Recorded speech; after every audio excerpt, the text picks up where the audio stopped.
శ్రీరామాయ నమః. శ్రీమద్ వాల్మీకి రామాయణం సుందరకాండం ప్రథమ సర్గ.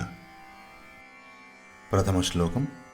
తతో రావణనీతాయా సీతాయా శత్రుకర్షణః ఇయేష పదమన్వేష్టుం చారణాచరితే పథి. కిష్కింధకాండ చివరిలో జాంబవంతుడు హనుమంతుడు పొందిన వరాల గురించి, ఆయన శక్తి సామర్థ్యాల గురించి ఎంతగానో వివరించి ఆయన్ని ప్రోత్సహించాడు. అదంతా విన్న తరువాత రావణాసురుడు సీతామ్మవారిని ఎత్తుకెళ్లి ఎక్కడ దాచిపెట్టాడో వెతకడం కోసం శత్రుభయంకరుడైన హనుమంతుడు చారణులు మొదలగు దేవతలు ప్రయాణించే ఆకాశ మార్గం గుండా తాను కూడా ప్రయాణించాలని నిర్ణయించుకున్నాడు. రెండవ శ్లోకం. దుష్కరం నిష్ప్రతిద్వంద్వం చికీర్షన్ కర్మవానరః సముదగ్ర శిరోగ్రీవో గవాంపతిరివా బభౌ.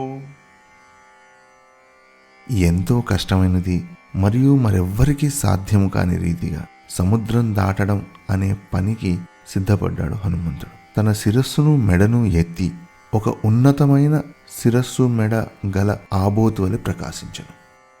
మూడవ శ్లోకం. అధవైడూర్య వర్ణేషు సాద్వలేషు మహాబలః ధీరః సలిలకల్పేషు విచచార యథా సుఖం. ఎంతో బలవంతుడును ధైర్యవంతుడు అయిన హనుమంతుడు మరకత ఛాయ కలిగి నీటి వలె మెరుస్తున్న అచ్చటి పచ్చిక బయళ్ళయందు కొద్దిసేపు స్వేచ్ఛగా ఇటూ అటూ తిరిగాను. నాలుగవ శ్లోకం. ద్విజాన్ విత్రాశయన్ ధీమానురసాపాదపాన్ హరన్ మృగాంశ్చ సుబహూన్ నిఘ్నన్ ప్రవృద్ధ ఇవ కేసరీ. ధీశాలి అయిన హనుమ అక్కడున్న పక్షులను భయపెడుతూ తన రొమ్ముతో వృక్షాలను కూలుస్తూ పెక్కు మృగాలను సంహరించుచు చెలరేగిన సింహం వలె సంచరించను. ఐదవ శ్లోకం. నీలలోహితమాంజిష్టపత్రవర్ణైః స్వభావవిహితైశ్చిత్రైర్ధాతుభిः సమలంకృతం. 5, 6, 7 ఈ 3 శ్లోకాలను కలిపి తెలుసుకుంటే గానీ పూర్తిగా అర్థమవదు. అందుకని 7వ శ్లోకం అయిపోయిన తర్వాత అన్నీ కలిపి ఒకేసారి తాత్పర్యం తెలుసుకుందాం. 6వ శ్లోకం. కామరూపిభిరావిష్టమభీక్ష్ణం సపరిచ్ఛదైః యక్షకిన్నెర గంధర్వైర్దేవకల్పైశ్చ పన్నగైః. 5, 6, 7 ఈ 3 శ్లోకాలను కలిపి తెలుసుకుంటే గానీ పూర్తిగా అర్థమవదు. అందుకని 7వ శ్లోకం అయిపోయిన తర్వాత అన్నీ కలిపి ఒకేసారి తాత్పర్యం తెలుసుకుందాం. 7వ శ్లోకం. సతస్య గిరివర్యస్య తలేనాగవరాయుతే తిష్టన్ కపివరస్తత్ర హృదేనాగ ఇవా బభౌ. శ్లోకములు 5, 6, 7 ఈ 3 శ్లోకాలని కలిపి చదివితే వచ్చే తాత్పర్యం ఇది. నలుపు, ఎరుపు, పసుపు పచ్చ, ఆకుపచ్చ మొదలగు రంగులు కలిగినట్టి చిత్రమైన మరియు తమదైన ఒక స్వభావము కలిగిన కొన్ని ఖనిజములు లేదా లోహాలు లాంటి వాటితో అలంకరింపబడినట్టి కామరూపులు అనగా తమ కోరికకు తగినట్టుగా రూపం మార్చుకోగలిగి అలంకరించుకోగలిగిన యక్ష కిన్నెర గంధర్వుల చేతను దేవతలతో సమానులకు నాగుల చేతను నిండినట్టి ఆ మహేంద్రగిరిని చర్య మీద చేరిన హనుమంతుడు ఒక పెద్ద మడుగులో అనగా ఒక చెరువులో నిలబడి ఉన్న ఒక ఏనుగులాగా ప్రకాశించెను. 8వ శ్లోకం. సూర్యాయ మహేంద్రాయ పవనాయ స్వయంభువే భూతేభ్యశ్చాంజలిం కృత్వా చకార గమనే మతిం. అప్పుడు హనుమంతుడు తన గురువైన సూర్యుడికి, మహేంద్రుడికి, వాయుదేవుడికి, బ్రహ్మకు, పంచమహాభూతములు అనగా వాయువు, నీరు, అగ్ని, పృథ్వీ, ఆకాశము వీటికి అంజలి ఘటించి నమస్కారం చేసి తన పయనానికి సిద్ధపడ్డాడు. 9వ శ్లోకం. అంజలిం ప్రాణ్ముఖ కుర్వన్ పవనాయాత్మయోనయే తతో బివవృధే గంతుం దక్షిణో దక్షిణాం దిశం. సమర్థుడైన హనుమంతుడు తూర్పు వైపు తిరిగి తన తండ్రి అయిన వాయుదేవునకు నమస్కరించి ఆ తరువాత దక్షిణ దిశగా వెళ్లాలని నిర్ణయించుకుని తన శరీరాన్ని చాలా పెద్దదిగా పెంచాడు. 10వ శ్లోకం. ప్లవంగప్రవరైర్దృష్టః ప్లవనే కృతనిశ్చయః వవృధే రామవృద్ధ్యర్థం సముద్ర ఇవ పర్వసు. వానర వీరులందరూ తనను చూస్తుండగా సాగరాన్ని లంఘించాలని నిర్ణయించుకున్న హనుమంతుడు రాముడి వృద్ధి కోరుతూ పౌర్ణమి నాడు ఎత్తైన అలలు కలిగిన సముద్రంలాగా తన శరీరాన్ని పెంచుకొనెను. 11వ శ్లోకం.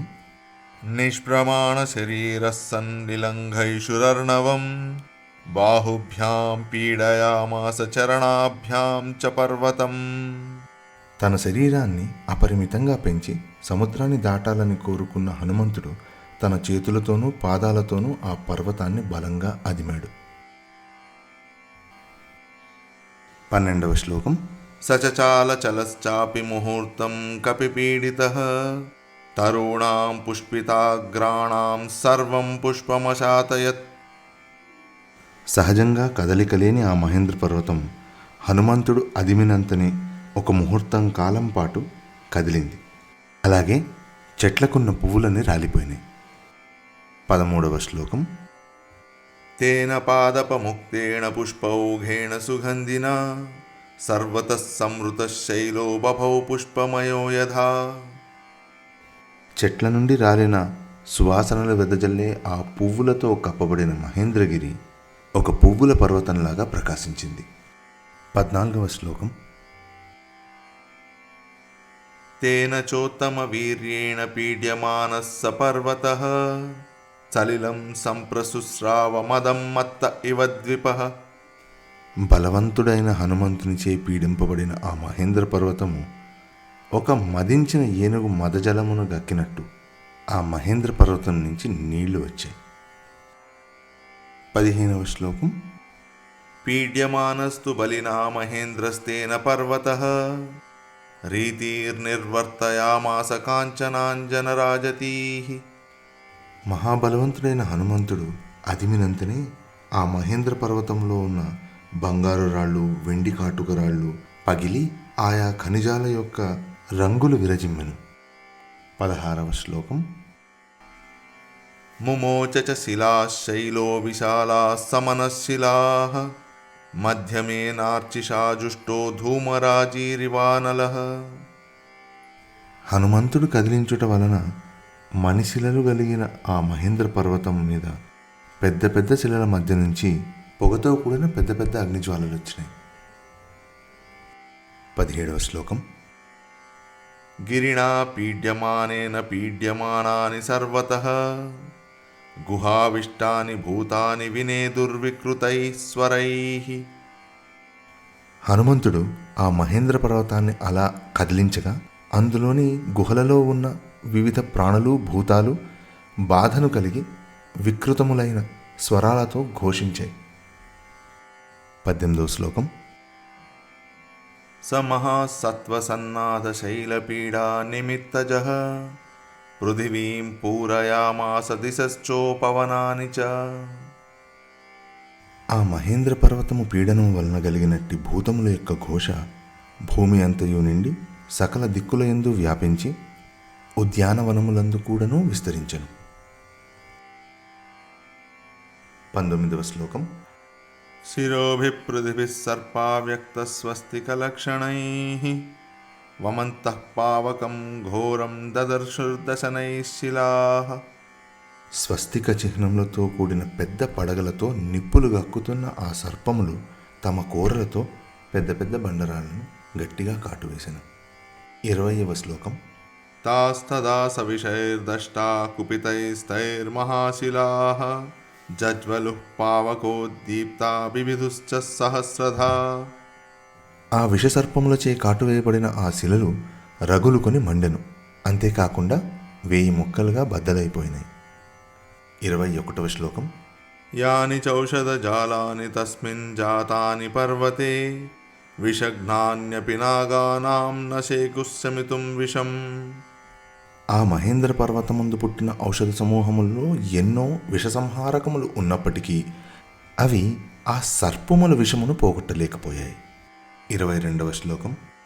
భిద్యతేయం గిరిర్భూతైరితి మత్వా తపస్వినః త్రస్తా విద్యాధరా తస్మాతుత్పేతు స్త్రీగణై సహ. భూతములు ఆ పర్వతాన్ని బద్దలు కొడుతున్నాయనుకుని విద్యాధరులు తమ భార్యలతో కలిసి ఆ పర్వతాన్ని విడిచి వెళ్ళిపోయారు. 23వ శ్లోకం. పానభూమి గతం హిత్వా హైమమాసవభాజనం పాత్రాణి చ మహార్హాణి కరకాంశ్చ హిరణ్మయాన్. 23, 24, 25 ఈ 3 శ్లోకాలని కలిపి తెలుసుకుంటే గాని మనకు తాత్పర్యం పూర్తిగా అర్థమవుదు. అందుకని 25వ శ్లోకం తర్వాత ఈ 3 శ్లోకాల తాత్పర్యం తెలుసుకుందాం. 24వ శ్లోకం. లేహ్యానుచావచాన్ భక్ష్యాన్ మాంసాని వివిధాని చ ఆర్షభాణి చ చర్మాణి ఖడ్గాంశ్చ కనకత్సరూన్. 23, 24, 25 ఈ 3 శ్లోకాలని కలిపి తెలుసుకుంటే గాని మనకు తాత్పర్యం పూర్తిగా అర్థమవుదు. అందుకని 25వ శ్లోకం తర్వాత ఈ 3 శ్లోకాల తాత్పర్యం తెలుసుకుందాం. 25వ శ్లోకం. కృతకంఠ గుణాక్షీబా రక్తమాల్యానులేపనా రక్తాక్షా పుష్కరాక్షాశ్చ గగనం ప్రతిపేదిరే. 23, 24, 25 ఈ 3 శ్లోకాల తాత్పర్యం. ఆ విద్యాధరులు భోజనశాలందున్న స్వర్ణపాత్రలు, ఎంతో విలువైన ఇతర పాత్రలను, వేరువేరు లేహ్యములను, భక్ష్యములను, మాంసములనే గాక తమ డాలులను, బంగారు పిడులు గల ఖడ్గాలను ఎక్కడివి అక్కడ విడిచిపెట్టి మంచి కంఠహారాలను, ఎర్రని గంధమాల్యాదులను ధరించి ఉన్నట్టి వారందరూ మద్యపానముచే ఎర్రబడిన విశాల నేత్రములతో మీదికి ఎగసి ఆకాశమును చేరుకునిరి. 26వ శ్లోకం. హారనూపురకేయూర పారిహార్యధరా స్త్రియః విస్మితాస్తస్మితాస్తస్తురాకాశే రమణైః సహ. కంఠహారములను, అందెలను, భుజకీర్తులను, మురుగులను వేసుకున్న విద్యాధర వనితలు ఆశ్చర్యమునంది చిరునవ్వులు గల మొహములతో తమ భర్తలను కలిసి ఆకాశమున నిలిచిరి. 27వ శ్లోకం.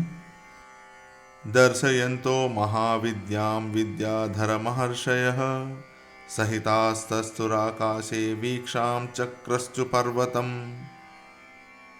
ఆ విద్యాధరులు తమ యోగ విద్యను ఉపయోగించి ఆకాశమందు ఒక చోట చేరి ఆ పర్వతాన్ని చూస్తూ ఉన్నారు.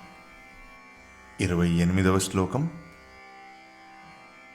శుశ్రువుశ్చ తదా శబ్దం ఋషీణాం భావితాత్మనాం చారణానాం చ సిద్ధానాం స్థితానాం విమలేంబరే. నిర్మలమైన ఆకాశము నుండి ఆత్మనిష్టాపరులైన మునుల యొక్క, సిద్ధుల యొక్క, చారణుల యొక్క మాటలు ఈ విధంగా వినిపించినాయి. 29వ శ్లోకం. ఏష పర్వత సంకాశో హనుమాన్ మారుతాత్మజః తితీర్షతి మహావేగః సముద్రం మకరాలయం. పర్వతం వంటి శరీరం గల ఈ హనుమంతుడు మహావేగముతో మకరములు అనగా మొసళ్ళు లాంటి భయంకరమైన జంతువులు ఉన్న ఈ సాగరాన్ని దాటాలని కోరుకుంటున్నాడు. 30వ శ్లోకం. రామార్థం వానరార్థం చ చికీర్షన్ కర్మ దుష్కరం సముద్రస్య పరం పారం దుష్ప్రాపం ప్రాప్తుమిచ్చతి. ఇతరులకు అసాధ్యమైన ఈ కష్టమైన కార్యమును చేయదలిచి శ్రీరాముని కొరకును, వానరుల కొరకును ఇతడు సముద్రం యొక్క అవతలి ఒడ్డుకి చేరాలనుకుంటున్నాడు. 31వ శ్లోకం. ఇతి విద్యాధర శ్రుత్వా వచస్తేషాం మహాత్మనాం తమ ప్రమేయం దదృశు పర్వతే వానరర్షభం. ఆ మహాత్ములు పలికిన మాటలు విని విద్యాధరులు ఆ పర్వతముపై ఎంతో పెద్దదైన శరీరము కలిగిన హనుమను చూశారు. 32వ శ్లోకం. దుధువేచ స రోమాణి చ కంపే చాచలోపమః ననాద సుమహానాదం సుమహానివతోయదః. పర్వతంతో సమానంగా ఉన్న హనుమంతుడు తన రోమాలను విదిలిస్తూ అటు ఇటు ఊగెను. ఒక గొప్ప మేఘంలాగా పెద్ద శబ్దం వచ్చేటట్టుగా గర్జించాడు. 33వ శ్లోకం. ఆనుపూర్వ్యేణ వృత్తం చ లాంగూలం రోమభిశ్చితం ఉత్పతిష్యన్ విచిక్షేప పక్షిరాజ ఇవోరగం. ఆకాశంలోకి ఎగరాలనుకున్న హనుమంతుడు గరుత్మంతుడు ఒక పెద్ద సర్పాన్ని విదిలించినట్టుగా రోమములతో కూడిన తన తోకను విదిలించెను. 34వ శ్లోకం. తస్య లాంగూలమావిద్ధ మాత్తవేగస్య పృష్ఠతః దదృశే గరుడేనేవ హ్రియమాణో మహోరగః. మహావేగంగా వెళ్తున్న హనుమంతుడి పృష్ఠభాగంలో వంకరగా ఉన్న ఆయన వాలము అనగా తోక గరుత్మంతుడు తీసుకెళ్తున్న ఒక మహాసర్పంలాగా కనిపించింది. 35వ శ్లోకం. బాహూ సంస్థంభయామాస మహాపరిగ సన్నిభౌ ససాద చ కపి కట్యాం చరణౌ సంచుకోచ. అటు పిమ్మట అనగా ఆ తరువాత హనుమంతుడు తన ఇనుప స్తంభముల వంటి బాహువులను స్తంభింపజేసి ఊపిరిని బిగబట్టి తన పాదములను ముడుచుకొనెను. 36వ శ్లోకం. సంహృత్య చ భుజౌ శ్రీమాన్ తదైవ చ శిరోధరాం తేజస్సత్వం తథా వీర్యమావివేశ సవీర్యవాన్. శ్రీమంతుడు మహావీరుడు అయిన హనుమంతుడు తన భుజాలని కంఠాన్ని దగ్గరగా బిగించి తనలో తేజమును సత్వమును వీర్యమును అపారముగా సమకూర్చుకున్నాడు. 37వ శ్లోకం. మార్గమాలోకయందూరాదూర్ధ్వం ప్రణిహితేక్షణః రురోధ హృదయే ప్రాణానాకాశమవలోకయన్. హనుమంతుడు దూరం నుంచే ఎదురుగానున్న దారిని చూస్తూ ఊర్ధ్వం అనగా పైకి తన దృష్టిని సారింపజేసెను. ఆకాశమును చూస్తూ తన హృదయం నందు ప్రాణవాయువును బిగబట్టెను. 38వ శ్లోకం. పద్భ్యాం దృఢమవస్థానం కృత్వా సకపికుంజరః నికుంచ కర్ణౌ హనుమానుత్పతిష్యన్ మహాబలః వానరాన్ వానరశ్రేష్ఠ ఇదం వచనమబ్రవీత్. హనుమంతుడు తన పాదాలను పర్వతం మీద దృఢంగా నిలిపి తన రెండు చెవులను సంకోచింపజేసి మహాబలముతో ఎగరబోవుచు అంగద జాంబవత్ ప్రముఖులతో ఇట్లు పలికెను. 39వ శ్లోకం. యథా రాఘవ నిర్ముక్త శరశ్వసన విక్రమః గచ్చేతద్వద్ గమిష్యామి లంకాం రావణ పాలితాం. రఘురాముడు విడిచిపెట్టిన బాణం ఎలాగైతే వాయువేగంతో దూసుకెళ్తుందో నేను అలాగే రావణాసురుడు పాలించే లంకకు వెళ్తాను. 40వ శ్లోకం. నహి ద్రక్ష్యామి యది తాం లంకాయాం జనకాత్మజాం అనేనైవ హి వేగేన గమిష్యామి సురాలయం. ఆ లంకలో గనక నేను సీతామ్మవారిని కనుగొనలేకపోతే అదే వేగంతో స్వర్గలోకానికి వెళ్తాను. 41వ శ్లోకం. యది వా త్రిదివే సీతాం న ద్రక్ష్యామ్యకృతశ్రమః బద్ధ్వా రాక్షసరాజానమాన ఇష్యామి రావణం. ఒకవేళ ఆ స్వర్గంలో కూడా నేను మా సీతమ్మ వారిని చూడలేకపోతే నేను ఏమాత్రం అలసటను పొందక దానవరాజైన రావణాసురుణ్ణే బంధించి తీసుకొస్తాను. 42వ శ్లోకం. సర్వదా కృతకార్యోహమేష్యామి సహ సీతయా ఆన ఇష్యామి వాలంకాం సముత్పాట్య సరావణాం. ఏ విధంగానైనా నేను తలపెట్టిన కార్యాన్ని సాధించి సీతమ్మను తీసుకునే వస్తాను, లేదా రావణ సహితంగా లంకనే పెకలించుకుని వస్తాను. 43వ శ్లోకం. ఏవముక్త్వా తు హనుమాన్ వానరాన్ వానరోత్తమః ఉత్పపాతాధ వేగేన వేగవాన్ విచారయన్ సువర్ణమివ చాత్మానం మేనే స కపికుంజరః. హనుమంతుడు వానరులతో అలా పలికి ఇక ఏమీ ఆలోచింపక మహావేగంతో ఆకాశంకి ఎగిరెను. అప్పుడు హనుమంతుడు తనను తాను గరుత్మంతుని వలనే భావించెను. 44వ శ్లోకం. సముత్పతతి తస్మిన్స్తు వేగాత్తే నగరోహిణః సంహృత్య విటపాన్ సర్వాన్ సముత్పేతు సమంతతః. అలా హనుమంతుడు ఎగిరినప్పుడు ఆ వేగానికి ఆ మహేంద్ర పర్వతం మీద మొలిచిన వృక్షాలన్నీ అన్ని వైపుల నుండి కొమ్మలతో సహా ఆయన వెంబడి పైకి ఎగిరినాయి. 45వ శ్లోకం. సమత్తకోయష్టి భకాన్ పాదపాన్ పుష్పశాలినః ఉద్వహన్నూరువేగేన జగామ విమలేంబరే. వివిధ రకాలైన పక్షులతోనూ పుష్పాలతోనూ ప్రకాశించే అక్కడి వృక్షాలను హనుమ తన తొడల వేగముతో పైకి ఎగిరేటట్టు చేసి ఆ నిర్మల ఆకాశం నందు తాను పయనించెను. 46వ శ్లోకం. ఊరువేగోద్ధతా వృక్షా ముహూర్తం కపిమన్వయుః ప్రస్థితం దీర్ఘమధ్వానం స్వబంధుమివ బాంధవా. దూర ప్రయాణానికి వెళ్ళి ఒక ఆత్మీయుని సాగనంపే బంధువులలాగా తన తొడల వేగానికి పైకి ఎగిరిన వృక్షాలు 2 క్షణాల పాటు హనుమంతుణ్ణి అనుసరిస్తూ ఆయనని వెన్నంటి ఎగిరినాయి. 47వ శ్లోకం.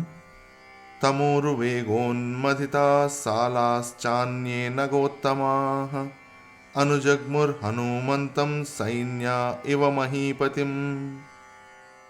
హనుమ ఊరు వేగం వలన పైకి ఎగిరిన మద్ది చెట్లు మొదలగు పెద్ద పెద్ద వృక్షాలు ఒక సైన్యం మహారాజును అనుసరించినట్టుగా హనుమంతుణ్ణి అనుసరించినాయి. 48వ శ్లోకం. సుపుష్పితాగ్రైర్బహుభిపాదపైరన్వితః కపిః హనుమాన్ పర్వతాకారో బభూవాద్భుత దర్శనః. చక్కగా పూసి ఉన్న ఎన్నో వృక్షాలతో కూడి ఉన్న హనుమంతుడు పర్వతం వంటి ఆకారంతో మహాద్భుతంగా కనిపించాడు. 49వ శ్లోకం.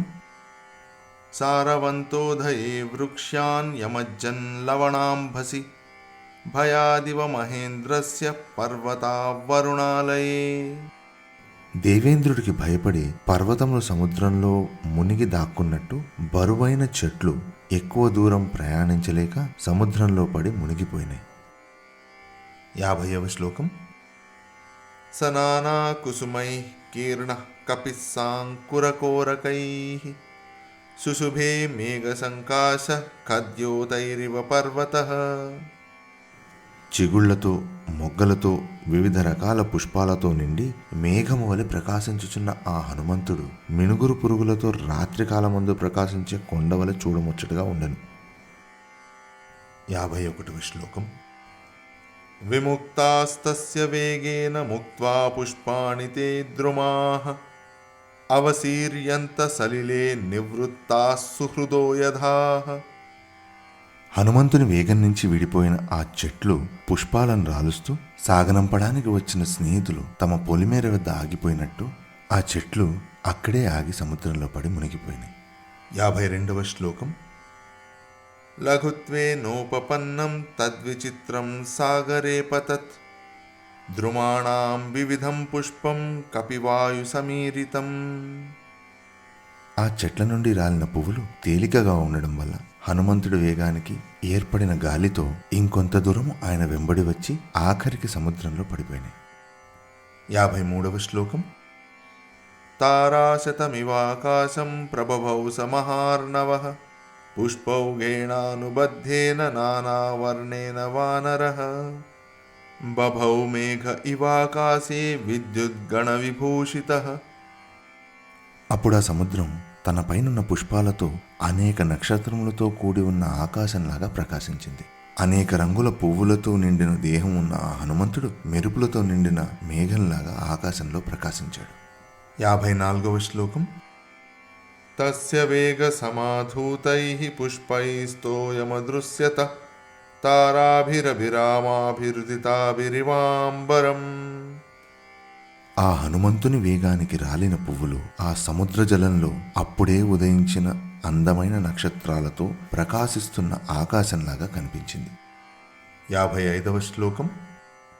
తస్యాంబరగతౌ బాహు దదృశాతే ప్రసారితౌ పర్వతాగ్రాద్వినిష్క్రాంతౌ పంచాస్యావివ పన్నగౌ.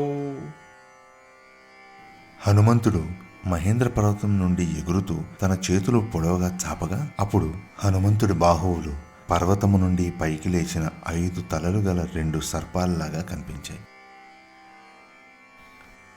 56వ శ్లోకం. పిబన్నివ బభౌ చాపి సోర్మిజాలం మహార్ణవం పిపాసురివచాకాశం దదృశే స మహాకపిః. హనుమంతుడు సముద్రాన్ని సమీపించినప్పుడు సముద్రాన్నే తాగేయబోతున్నట్టుగాను, తల ఎత్తి ఆకాశం వైపు చూసినప్పుడు ఆకాశాన్నే మింగబోతున్నట్టుగాను చూసేవారికి కనిపించింది. 57వ శ్లోకం. తస్య విద్యుత్ ప్రభాకారే వాయుమార్గానుసారిణః నయనే విప్రకాశేతే పర్వతస్థా వివానలౌ. ఆకాశ మార్గాన సాగిపోతున్న ఆ హనుమంతుని విద్యుల్లతల వంటి రెండు కళ్ళు ఒక పర్వతం మీద వెలుగుతున్న రెండు అగ్నిగోళాలలాగా ప్రకాశిస్తున్నాయి. 58వ శ్లోకం. పింగే పింగాక్షముఖ్యస్య బృహతి పరిమండలే చక్షుషి సంప్రకాశేతే చంద్రసూర్యా వివోదితౌ. వానరోత్తముడైన ఆ హనుమంతుడి యొక్క రెండు కళ్ళు గుండ్రంగా పింగళ వర్ణంలో అనగా సంధ్యా సమయంలో ఆకాశం ఉండే రంగులో గొప్పగా వెలుగుతూ ఒకేసారి ఒక పర్వతం మీద ఉదయించిన సూర్యచంద్రుల్లాగా ప్రకాశించుచుండెను. 59వ శ్లోకం. ముఖం నాసికయా తస్య తామ్రయా తామ్రమాబభౌ సంధ్యయా సమభిస్పృష్టం యదా తత్సూర్యమండలం. ఆ హనుమంతుని ముఖము ముక్కు తామ్రవర్ణంలో అనగా రాగి రంగులో ఎర్రగా ప్రకాశించుచుండెను. అది ఎలా ఉందంటే సంధ్యాకాలంలో సూర్యమండలంలాగా ప్రకాశిస్తోంది. 60వ శ్లోకం. లాంగూలం చ సమావిద్ధం ప్లవమానస్య శోభతే అంబరే వాయుపుత్రస్య శక్రధ్వజ ఇవోచ్ఛ్రితః. ఆకాశంలో సాగిపోతున్న ఆ హనుమంతుని యొక్క ఎత్తబడిన వాలము అనగా తోక నిలబెట్టిన ఇంద్రధ్వజంలాగా ప్రకాశించుచుండెను. 61వ శ్లోకం. లాంగూల చక్రేణ మహాన్ శుక్లదంష్ట్రో నీలాత్మజః వ్యరోచత మహాప్రాజ్ఞః పరివేశీవ భాస్కరః. తెల్లనైన పలువరస గల మహాప్రాజ్ఞుడైన హనుమంతుడు తనపై గుండ్రంగా చుట్టిన వాలము కారణంగా సూర్యుడి చుట్టూ ప్రకాశించే పర్యావరణంలాగా ప్రకాశిస్తున్నాడు. 62వ శ్లోకం. స్విగ్దేశేనాభితామ్రేణ రరాజస మహాకపిః మహతా దారితేనేవ గిరి గైరికధాతునా. ఎర్రని వాలమూల ప్రదేశ శోభలతో ఒప్పారు ఆ కపీశ్వరుడు గైరికాది ధాతువులతో రెండుగా విభజింపబడిన పర్వతము వలె విరాజిల్లుచుండెను. 63వ శ్లోకం. తస్య వానరసింహస్య ప్లవమానస్య సాగరం కక్షాంతరగతో వాయుర్జీమూత ఇవ గర్జతి. హనుమంతుడు అతి వేగముతో సముద్రం దాటుతుండగా అతని బాహుమూలముల యందు ప్రవేశించిన వాయువు యొక్క శబ్దము మేఘము గర్జించినట్లుండెను. 64వ శ్లోకం. ఖేయదా నిపత్యుల్కా హ్యుత్తరాంతాద్వినిసృతా దృశ్యతే సానుబంధా చ తదాస కపికుంజరః. ఉత్తర దిక్కు నుండి దక్షిణ దిక్కుకు వెళ్తున్న హనుమంతుడు రావణ అనర్ధ సూచకముగా పొడమిన తోకచుక్కలాగా ఆకాశమందు కనిపించుచుండెను. 65వ శ్లోకం. పతత్పతంగ సంకాశో వ్యాయతశుశుభే కపి ప్రవృద్ధ ఇవ మాతంగః కక్ష్యయా బధ్యమానయా. సాగిపోతున్న సూర్యునిలాగా కనిపిస్తున్న విశాలమైన దేహము గల ఆ హనుమంతుడు ఒక గజాలయంలో బంధించిన పెద్ద ఏనుగులాగా కనిపించాడు. 66వ శ్లోకం. ఉపరిష్టాచ్చరీరేణ ఛాయయా చావగాఢయా సాగరే మారుతావిష్టా నౌరివాసీ తదా కపి. సముద్ర పైభాగాన తన దేహం కారణంగా నీటిలో ఏర్పడిన తన నీడ తెరచాపగల ఒక నౌకలాగా కనిపించింది. 67వ శ్లోకం. యం యం దేశం సముద్రస్య జగామ సమహాకపిః ససత్తస్యోరువేగేన సోన్మాద ఇవ లక్ష్యతే. వానర శ్రేష్ఠుడైన ఆ హనుమంతుడు అతని ప్రబల వేగంతో సాగరం దాటిపోతున్నప్పుడు ఏ ఏ ప్రదేశాలను ఆయన చేరాడు ఆయా ప్రదేశాలు ఆయన వేగానికి అల్లకల్లోలమై ఉన్మాదభరితంగా కనిపించినాయి. 68వ శ్లోకం. సాగరస్యోర్మిజాలానామురసా శైలవర్ష్మణాం అభిఘ్నంస్తు మహావేగః పుప్లువేశ మహాకపిః కొండలంత ఎత్తుగా ఎగురుతున్న సాగర కెరటాలను హనుమంతుడు తన రొమ్ములతో నెడుతూ వాటిని చిన్నాభిన్నం చేస్తూ మిక్కిలి వేగంగా సముద్రాన్ని దాటుతున్నాడు. 69వ శ్లోకం. కపివాతశ్చ బలవాన్ మేఘవాతశ్చ నిస్సృతః సాగరం భీమ నిర్ఘోషం కంపయామాస తుర్భృశం. హనుమంతుడి గమన వేగం కారణంగా ఏర్పడిన బలమైన వాయువు, మేఘముల నుండి వచ్చే వాయువు కలిసి భయంకరమైన ధ్వనితో సాగరాన్ని తీవ్రంగా కంపింపజేసినాయి. 70వ శ్లోకం. వికర్షన్నూర్మిజాలాని బృహంతి లవణాంభసి పుప్లువే కపిశార్దూలో వికిరన్నివరోదసి.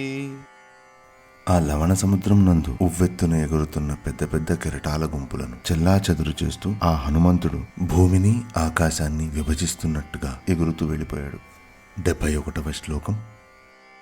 మేరుమందర సంకాశానుద్దతాన్ సమహార్ణవే అతిక్రామన్ మహావేగస్తరంగాన్ గణయన్నివ. మహావేగ గమనుడైన ఆ హనుమంతుడు మేరుమందర పర్వతాలంత ఎత్తు ఎగిరెగిరి పడుతున్న ఆ సముద్ర కెరటాలను లెక్క పెడుతున్న వాడిలాగా ముందుకు సాగిపోయాడు. 72వ శ్లోకం.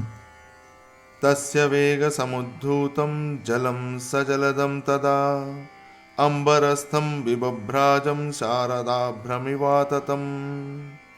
అప్పుడు ఆ హనుమంతుని వేగముచే మీదికి చిమ్మబడిన సముద్ర జలము ఆకాశమునందంతటను వ్యాపించి జలముతో కూడిన తెల్లని శరత్కాల మేఘంలాగా విలసిల్లింది. 73వ శ్లోకం. తిమినక్రజుషా కూర్మా దృశ్యంతే వివృతాస్తదా వస్త్రాపకర్షణేనేవ శరీరాణి శరీరిణాం. హనుమంతుడి వేగం కారణంగా ఎత్తైన తరంగాలు ఏర్పడడం కారణంగా సముద్రపు జలం అటు ఇటు అయిపోయి అందు ఉన్న పెద్ద పెద్ద తిమింగళాలు, మొసళ్ళు, పెద్ద పెద్ద చేపలు, తాబేళ్లు కనిపించినాయి. అది ఎలా ఉందంటే వస్త్రము తొలగిపోయిన మానవ శరీరం ఎలాగైతే కనిపిస్తుందో అలాగే సముద్రంలో ఉన్న జీవరాశులన్నీ కనిపించినాయి. 74వ శ్లోకం. ప్లవమానం సమీక్షాద భుజంగా సాగరాలయా వ్యోమ్నితం కపిశార్దూలం సువర్ణ ఇతి మేనిరే. సముద్రంలోని సర్పాలు ఆకాశంలో ఎగురుతున్న హనుమంతుడిని చూసి అది గరుత్మంతుడేమో అని భయపడినాయి. 75వ శ్లోకం. దశయోజన విస్తీర్ణ త్రింశద్యోజనమాయత ఛాయావానరసింహస్య జలే చారుతరాభవత్. సముద్ర జలముపై పడిన ఆ హనుమంతుడి నీడ 10 యోజనముల వెడల్పు, 30 యోజనముల పొడవు కలిగి సుందరంగా కనిపించింది. 76వ శ్లోకం. శ్వేతాభ్రఘనరాజీవ వాయుపుత్రానుగామిని తస్య సా శుశుభేచ్ఛాయా వితతా లవణాంభసి. ఆ సముద్ర జలమందు విస్తరించి ఉండి హనుమంతుని వెంబడించుచున్న ఆయన నీడ తెల్లనైన మేఘములు పెద్ద వరుస వలె ప్రకాశించుచుండెను. 77వ శ్లోకం. శుశుభేస మహాతేజ మహాకాయో మహాకపి వాయుమార్గే నిరాలంబే పక్షవానివ పర్వతః. గొప్ప శరీరము, మహా తేజస్సు గల ఆ వానర శ్రేష్ఠుడైన హనుమంతుడు ఏ ఆధారమూ లేని ఆకాశమందు ఎగురుతూ 2 రెక్కలు గల ఒక పర్వతంలాగా ప్రకాశించుచుండెను.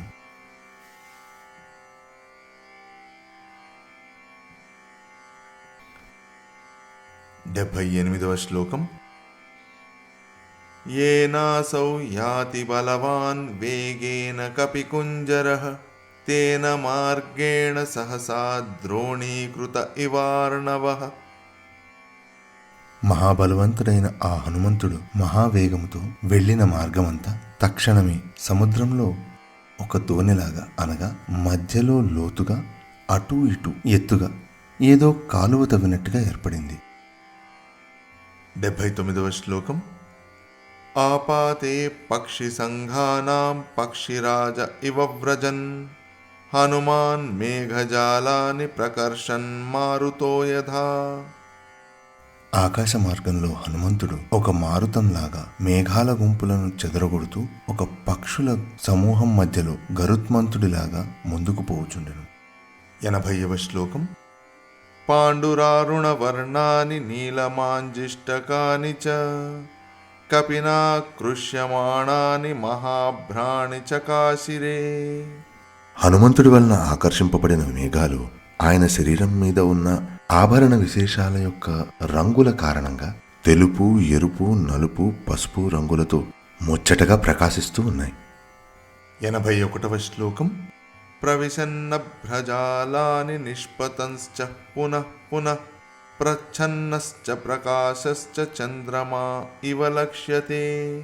హనుమంతుడు మేఘముల గుంపుని ప్రవేశిస్తూ మళ్ళీ అందునుంచి బయటికి వస్తూ కొద్దిసేపు మబ్బుల చాటును, కొద్దిసేపు ఆకాశమందు కనిపించే చంద్రుడిలాగా కనిపించాడు. 82వ శ్లోకం. ప్లవమానం తు తం దృష్ట్వా ప్లవంగం త్వరితం తదా వవర్షుః పుష్పవర్షాణి దేవగంధర్వదానవాః. ఆ సమయంలో మహావేగంగా ఎగిరిపోతున్న ఆ హనుమంతుణ్ణి చూసి దేవతలు, గంధర్వులు, దానవులు పుష్పవర్షాన్ని కురిపించారు. 83వ శ్లోకం. తతాపనహితం సూర్యః ప్లవంతం వానరోత్తమం శిషేవే చ తదా వాయు రామకార్యార్థ సిద్ధయే. శ్రీరాముని కార్యాన్ని సిద్ధింపజేయడానికై ఎగిరి వెళుతున్న ఆ వానర శ్రేష్ఠుడైన హనుమంతుడికి ఆ సమయమందు సూర్యుడు ఏ తాపమో కలగకుండా ప్రకాశించెను. అలాగే వాయువు కూడా శ్రమ తొలగే విధంగా వీచి సేవించెను. 84వ శ్లోకం.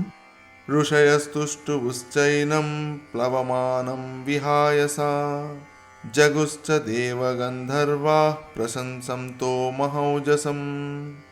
ఆకాశ మార్గంలో ఎగురుతున్న హనుమంతుణ్ణి మహర్షులు స్తుతించారు. మహాప్రతాపశాలి అయిన ఆయనని దేవతలు, గంధర్వులు ప్రశంసించి గానం కూడా చేశారు. 85వ శ్లోకం. నాగాశ్చ తుష్టువుర్యక్ష రక్షాంసి విబుధా ఖగాః ప్రేక్ష సర్వే కపివరం సహసా విగత క్లమం. శ్రమ తెలియకుండా ఎగురుతున్న ఆ హనుమంతుణ్ణి చూసి వెంటనే నాగులు, యక్షులు, రాక్షసులు, దేవతలు, పక్షులు అందరూ స్తుతించారు. 86వ శ్లోకం.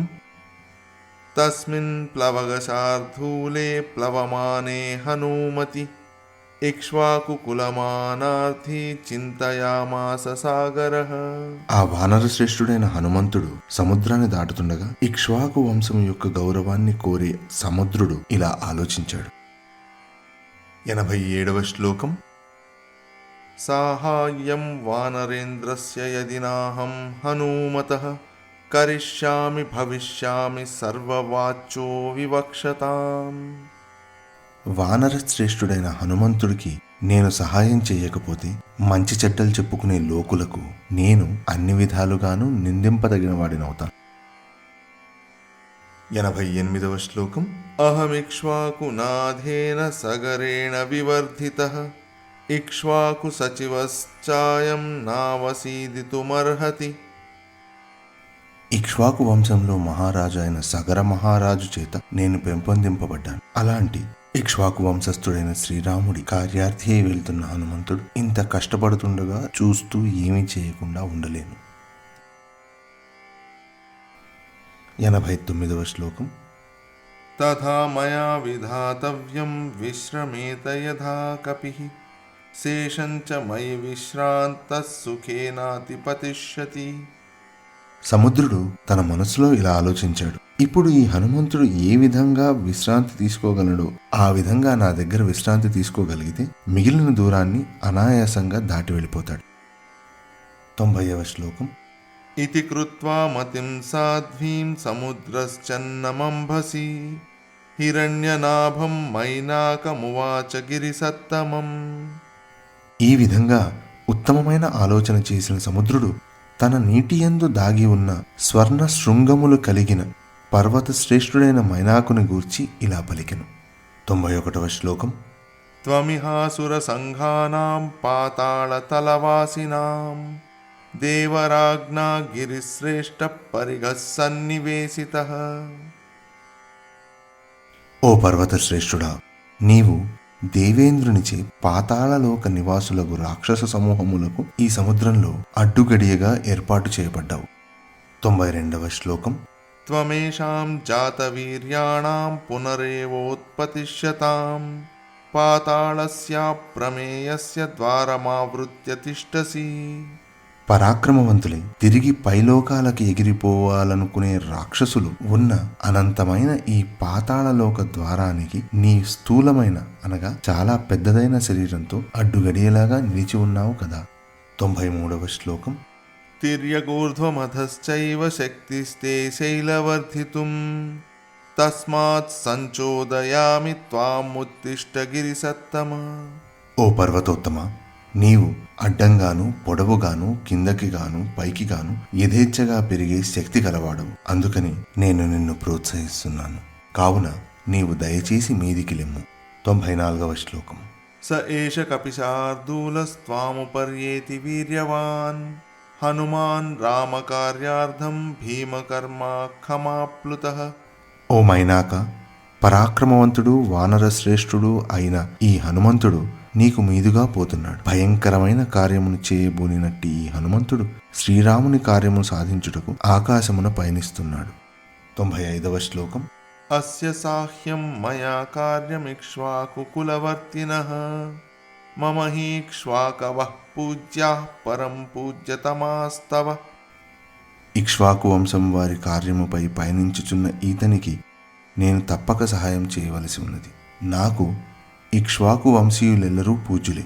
అలాగే ఇక్ష్వాకు వంశస్థులు నీకు కూడా పూజనీయులగుదురు సుమా. 96వ శ్లోకం. కురు సాచివ్యమస్మాకం ననః కార్యమతిక్రమేత్ కర్తవ్యమకృతం కార్యం సతాం మన్యుముదీరయేత్. మాకు సాయము చేయుము.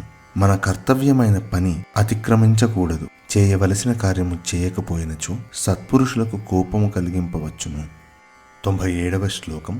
సలిలాదూర్ధ్వముత్తిష్టత్తిష్టత్వేష కపిస్త్వయి అస్మాకమతిథిశ్చైవ పూజ్యశ్చ ప్లవతాం వర. జలము లోపల నుండి మీదికి లెమ్ము. ఈ హనుమంతుడు నీపై నిలిచియుండునుగాక. వానరులలో ఘనుడైన ఇతడు మనకు అతిథియు మరియు పూజింపదగినవాడు కూడా. 98వ శ్లోకం. చామీకర మహానాభ దేవగంధర్వ సేవిత హనుమాన్ స్త్వయి విశ్రాంతస్తతః శేషం గమిష్యతి. ఓ పర్వత శ్రేష్ఠుడా, నీవు స్వర్ణ శిఖరములతో విరాజిల్లుచు దేవగంధర్వులతో సేవింపబడినట్టి వాడివి. ఈ హనుమంతుడు నీపై కొంతసేపు విశ్రమించి ఆ తరువాత తన దారిని సుఖంగా సాగిపోగలడు. 99వ శ్లోకం. కాకుస్తస్యాం నృశంస్యం చ మైథిల్యాశ్చ వివాసనం శ్రమం చ ప్లవగేంద్రస్య సమీక్షోధాతుమర్హసి. శ్రీరాముని దయా విశేషము, జానకీమాత పరదేశీవాసము, హనుమంతుని శ్రమను గమనించి నీవు ఇప్పుడు తప్పక పైకి రావాలను. 100వ శ్లోకం. హిరణ్యనాభో మైనాకో నిశమ్య లవణాంభసః ఉత్పపాత జలాత్తూర్ణం మహాద్రుమలతాయుతః. ఈ విధంగా సముద్రుడు పలకగానే ఆయన మాటలు విని మైనాకుడు వెంటనే సముద్రజలం నుండి మీదకి లేచాడు. 101వ శ్లోకం.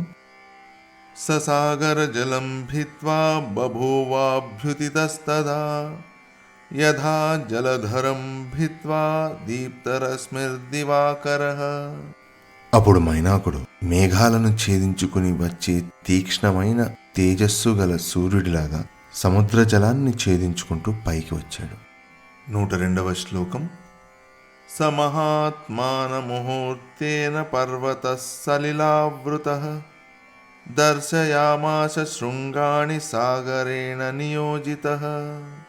102వ శ్లోకము 103వ శ్లోకము కలిపి చదివితే కానీ మనకి అర్థం పూర్తిగా తెలియదు.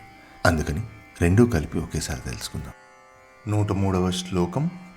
శాతకుంభమయై శృంగైః సకిన్నరమహోరగైః ఆదిత్యోదయ సంకాశైః ఆలిఖద్భిరవాంబరం. సముద్రుడి వలన ప్రేరేపింపబడిన వాడై సముద్రజలం నుంచి బయటికి వచ్చిన మహాత్ముడైన మైనాకుడు యక్ష కిన్నరాదులకు నివాసమయ్యి ఆకాశాన్ని అంటి ఉన్నట్లుండటం వల్ల ఉదయకాలపు సూర్యుడిలాగా ప్రకాశించుచున్న ఆయన శృంగములు అనగా శిఖరాలతో పాటుగా పైకి వచ్చి హనుమంతుడికి పర్వత శిఖరంలాగా కనిపించాడు. 104వ శ్లోకం. తప్తజాంబూనదైః శృంగైః పర్వతస్య సముద్ధితైః ఆకాశం శస్త్రసంకాశమభవత్ కాంచనప్రభం. సముద్ర జలం నుంచి పైకి లేచిన మైనాకుడి శిఖరముల బంగారు కాంతి ఎంత దట్టంగా ఉందంటే సహజంగా నల్లగా ఉండే ఆకాశం బంగారు ఛాయని పొంది బంగారు రంగులో కనిపించింది. 105వ శ్లోకం. జాతరూపమయైః శృంగైర్భాజమానైః స్వయం ప్రభైః ఆదిత్యశతసంకాశ శోభవద్గిరిసత్తమః. ఎంతో కాంతిగల బంగారు శిఖరములతో కూడిన ఆ మైనాక పర్వతము ఒక్కసారిగా ఉదయించిన 100 సూర్యులతో సమానంగా అమితమైన తేజస్సుతో ప్రకాశించింది. 106వ శ్లోకం. తముద్ధితమసంగేన హనుమానగ్రతస్థితం మధ్యే లవణతో యస్య విఘ్నో యమితి నిశ్చితః. అలా పొడువుగా ఎదుట నిలిచిన ఆ మైనాక పర్వతాన్ని నిర్లక్ష్యంగా చూసి ఆంజనేయుడు సముద్ర మధ్యంలో నా ప్రయాణానికి ఇది ఒక విఘ్నం కాబోలు అని తలిచాడు. 107వ శ్లోకం. సతముచ్ఛ్రితమత్యర్థం మహావేగో మహాకపిః ఉరసా పాతయామాస జీమూతమివ మారుతః. అమిత వేగంతో పోతున్న ఆ హనుమంతుడు ఉన్నతమైన ఆ మైనాక పర్వతాన్ని మబ్బుల గుంపులను వాయువును చెదరగొట్టినట్టు తన రొమ్ముతో అదిమి క్రిందకి తోశాడు. 108వ శ్లోకం. సతదా పాతితస్తేన కపినా పర్వతోత్తమః బుద్ధ్వా తస్య కపేర్వేగం జహర్ష చ ననంద చ. అప్పుడు ఆ రీతిగా హనుమచే పడగొట్టబడిన పర్వత శ్రేష్ఠుడైన మైనాకుడు హనుమ వేగ విశేషాన్ని గ్రహించి ఆనందాన్ని ఆశ్చర్యాన్ని పొందాడు. 109వ శ్లోకం. తమాకాశగతం వీరమాకాశే సముపస్థితః ప్రీతో హృష్టమానా వాక్యమబ్రవీత్ పర్వతః కపిం మానుషం ధారయన్ రూపమాత్మానః శిఖరే స్థితః. ఆకాశంలో ఉన్న మహావీరుడైన ఆ హనుమంతుని ఆకాశంలోనే తన శిఖరం మీద మనుష్య రూపం ధరించిన వాడైన మైనాకుడు హనుమంతుడి పరాక్రమాతిశయములకు మిక్కిలిగా సంతసించి హనుమతో ఇట్లు పలికెను. 110వ శ్లోకం.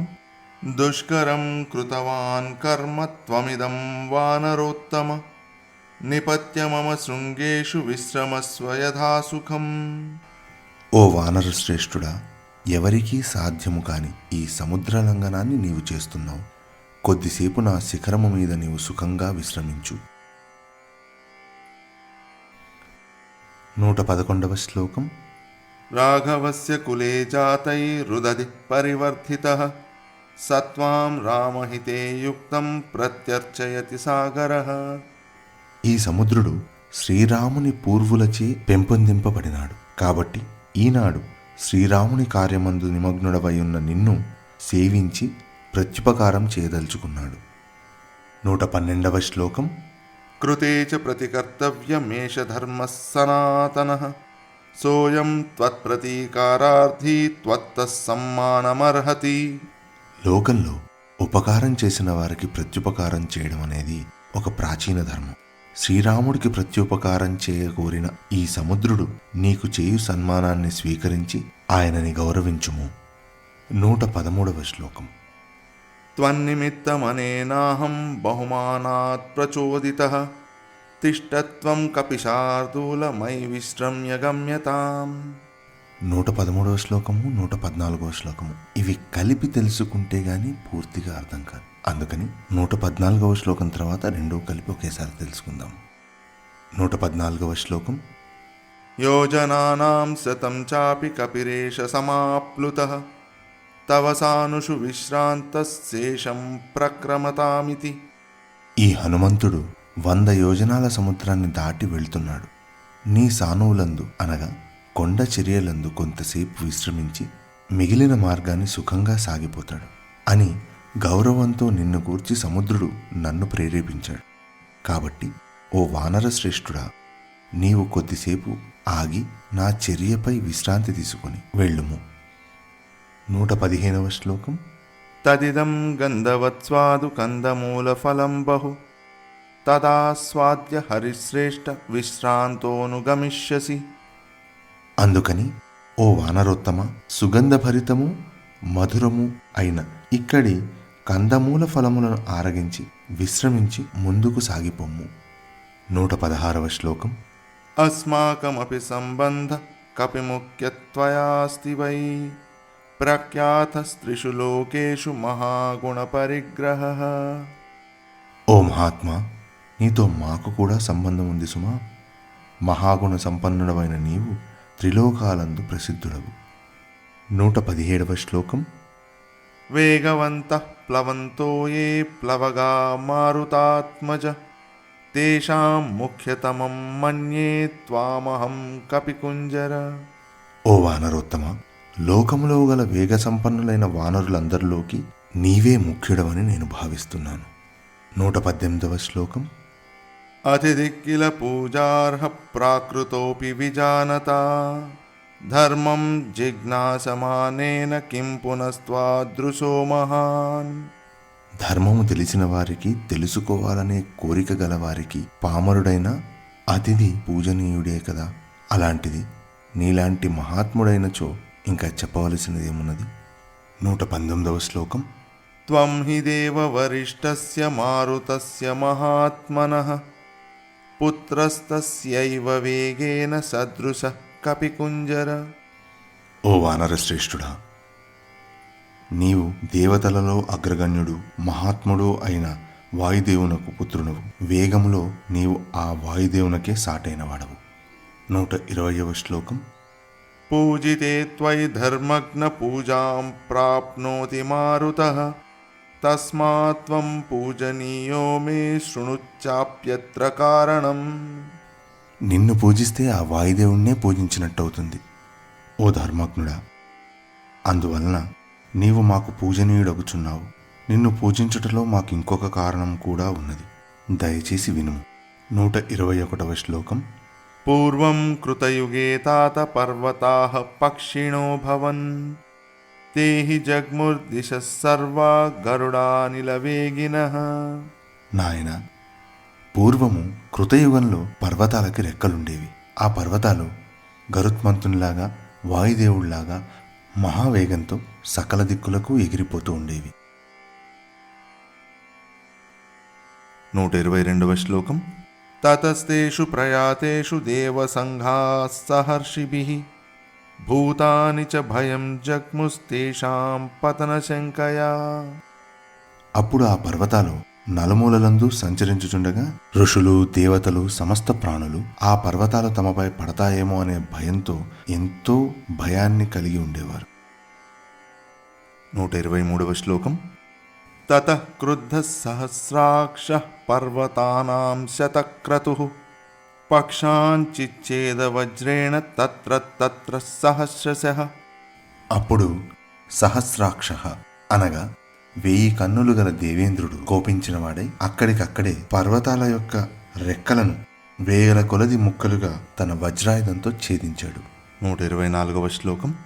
సమాముపాగతః క్రుద్ధో వజ్రముద్యమ్య దేవరాట్ తతోహం సహసా క్షిప్తః శ్వసనేన మహాత్మనా.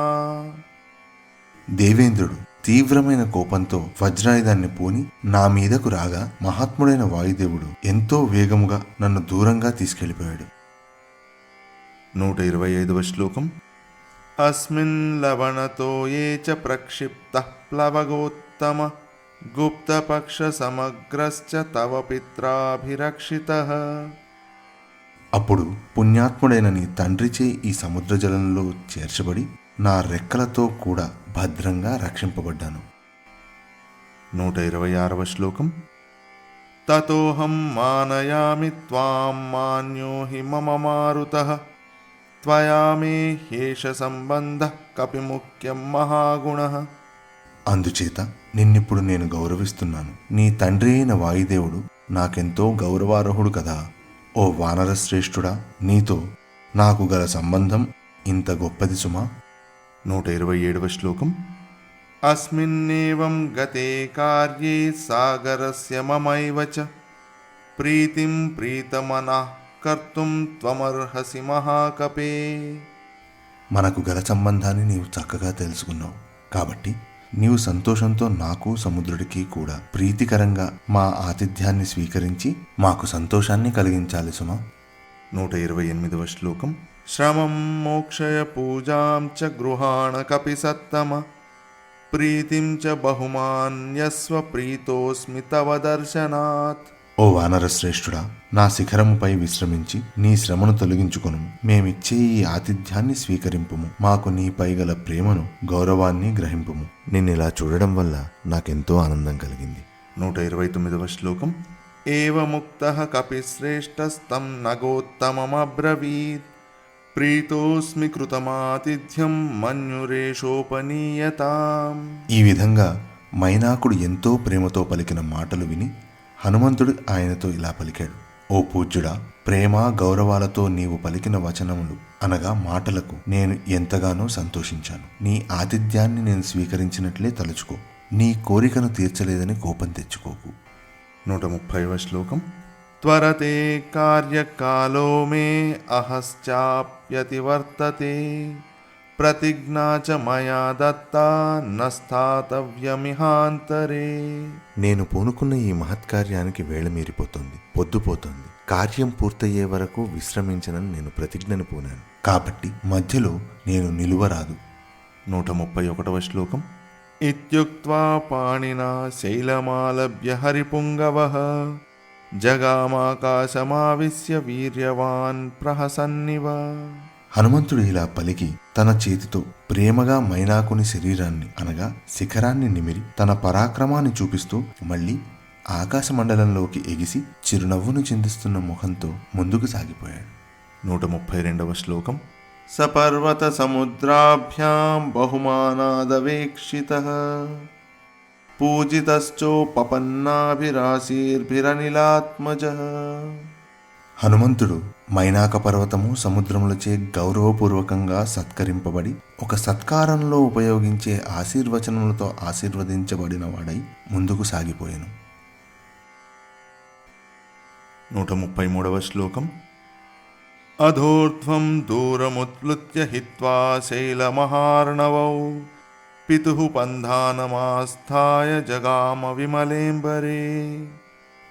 ఆ తరువాత హనుమంతుడు ఆయన్ని అలా సత్కరించడానికి మనుష్య రూపంలో వచ్చిన ఆ శైల సాగరాలను విడిచి అనగా శైలము అనగా మైనాకుడు, సాగరము సాగరుడు వాళ్లను విడిచిపెట్టి ఎత్తుగా పైకి ఎగిరి వాయు మార్గంలో నిర్మలాకాశంలో సాగిపోయాడు. 134వ శ్లోకం. భూయశ్చోర్ధ్వగతిం ప్రాప్య గిరిం తమవలోకయన్ వాయుసూనూర్నిరాలంబే జగామ విమలేంబరే. తిరిగి ఆకాశముఖంగా తన గమనాన్ని సాగిస్తూ ఆ మైనాక పర్వతాన్ని చూస్తూ వాయుపుత్రుడైన హనుమంతుడు నిర్మలమైన ఆకాశంలో తన ప్రయాణాన్ని కొనసాగించాడు. 135వ శ్లోకం. తద్వితీయం హనుమతో దృష్ట్వా కర్మ సుదుష్కరం ప్రశంసుసురాः సర్వే సిద్ధాశ్చ పరమర్షయః. హనుమంతుడు సాగరాన్ని లంఘించడం అనేది మొదటి దుష్కర కార్యమైతే మైనాక పర్వతమందు విశ్రమించకుండానే ముందుకు సాగిపోవడం అనే రెండవ దుష్కర కార్యాన్ని చూసి సకల దేవతలు, సిద్ధులు, ఋషులు, మహర్షులు హనుమంతుణ్ణి ఎంతగానో ప్రశంసించారు. 136వ శ్లోకం. దేవతాశ్చాభవన్ హృష్టాస్తత్రస్తాస్తస్య కర్మణా కాంచనస్య సునాభస్య సహస్రాక్షశ్చ వాసవః. 136వ శ్లోకము 137వ శ్లోకం ఈ రెండింటినీ కలిపి చదివితే గాని పూర్తిగా అర్థం చేసుకోలేం. అందుకని 137వ శ్లోకం తర్వాత 2 శ్లోకాల అర్థము కలిపి తెలుసుకుందాం. 137వ శ్లోకం. ఉవాచ వచనం ధీమాన్ పరితోషాత్ సగద్గదం సునాభం పర్వతశ్రేష్టం స్వయమేవ శచీపతి. 136, 137 ఈ 2 శ్లోకాలను కలిపి చదివితే వచ్చే తాత్పర్యం ఇది. హనుమంతుడి విషయంలో మైనాకుడు చేసిన కార్యానికి దేవతలందరూ ఎంతగానో సంతోషించారు. అలాగే 1000 కన్నుల వేల్పైన దేవేంద్రుడు కూడా ఎంతగానో సంతోషించి గద్గద స్వరంతో మైనాకుని చూసి ఈ విధంగా పలికాడు. 138వ శ్లోకం. హిరణ్యనాభ శైలేంద్ర పరితుష్టోస్మి తే భృశం అభయం తే ప్రయచ్ఛామి తిష్ట సౌమ్య యథా సుఖం. ఓ మైనాకుడా, పర్వతశ్రేష్ఠుడా, నీవు చేసిన ఈ కార్యానికి నీ పట్ల నేను మిక్కిలిగా సంతోషించిన వాడినైనాను. నేను నీకు అభయమిస్తున్నాను. ఇక నీవు నిర్భయముగా సుఖముగా ఉండుము. 139వ శ్లోకం. సాహ్యం కృతం తే సుమహద్విక్రాంతస్య హనుమతః క్రమతో యోజనశతం నిర్భయస్య భయే సతి. భయంకరమైన 100 యోజనముల సముద్రాన్ని హనుమంతుడు నిర్భయుడై దాటుతున్నాడు. అలాంటి పరాక్రమశాలి అయిన హనుమంతుడికి నీవు చాలా గొప్పదైన సాయం చేశావు. 140వ శ్లోకం. రామస్యైవ హి దూత్యేన యాతి దాశరథేర్హరిః సత్క్రియాం కుర్వతా తస్య తోషితోస్మి దృఢం త్వయా. ఈ హనుమంతుడు దశరథ రాముడి దూతగా ఈ విధంగా వెళ్తున్నాడు. ఈయనకి సహాయం చేయాలని ప్రయత్నం చేసిన నిన్ను చూసి నేను ఎంతగానో సంతోషిస్తున్నాను. 141వ శ్లోకం. తతః ప్రహర్షమగమద్విపులం పర్వతోత్తమః దేవతానాం పతిం దృష్ట్వా పరితుష్టం శతక్రతుం. అలా సంతోషిస్తున్న దేవేంద్రుని చూసి మైనాకుడు అమితమైన ఆనందాన్ని పొందాడు. 142వ శ్లోకం. స వై దత్తవరశైలో బభూవావస్థితస్తదా హనుమాంశ్చ ముహూర్తేన వ్యతిచక్రామ సాగరం. అప్పుడు మైనాకుడు దేవేంద్రుడి అభయాన్ని పొందినవాడయ్యను. హనుమంతుడు కొద్ది క్షణాల్లోనే ఆ ప్రదేశాన్ని దాటి ముందుకు సాగిపోయాను. 143వ శ్లోకం. తతో దేవః స గంధర్వాः సిద్ధాశ్చ పరమర్షయః అబ్రువన్ సూర్య సంకాశాం సురసాం నాగమాతరం. ఆ తరువాత దేవతలు, గంధర్వులు, సిద్ధులు, మహర్షులు మహాతేజవంతురాలైన నాగజనని అయిన సురసతో ఇట్లు పలికారు. 144వ శ్లోకం. అయం వాతాత్మజ శ్రీమాన్ ప్లవతే సాగరోపరి హనుమాన్నామ తస్య త్వం ముహూర్తం విఘ్నమాచర. 144వ శ్లోకము, 145వ శ్లోకము ఈ రెండింటినీ కలిపి తెలుసుకుంటే గానీ మనకి పూర్తిగా అర్థం కాదు. అందుకని 145వ శ్లోకం తర్వాత 2 శ్లోకాల అర్థము తెలుసుకుందాం. 145వ శ్లోకం. రాక్షసం రూపమస్థాయ సుఘోరం పర్వతోపమం దంశ్రాకరాళం పింగాక్షం వక్త్రం కృత్వా నభస్సమం. ఈ సర్వ శుభలక్షణ సమన్వితుడైన హనుమంతుడను పేరు గల వాయుపుత్రుడు సముద్రం మీదుగా ఎగిరిపోతున్నాడు.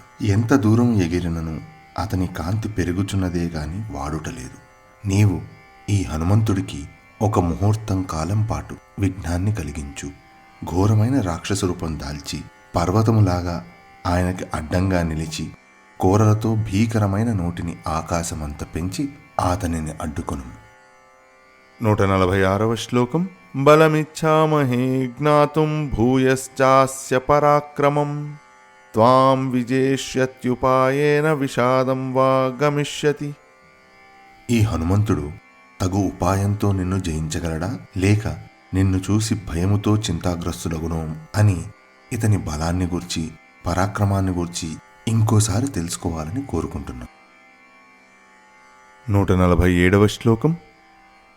ఏవముక్తా తు సా దేవీ దైవతైరభిసత్కృతా సముద్రమధ్యే సురసా బిభ్రతి రాక్షసం వపుః.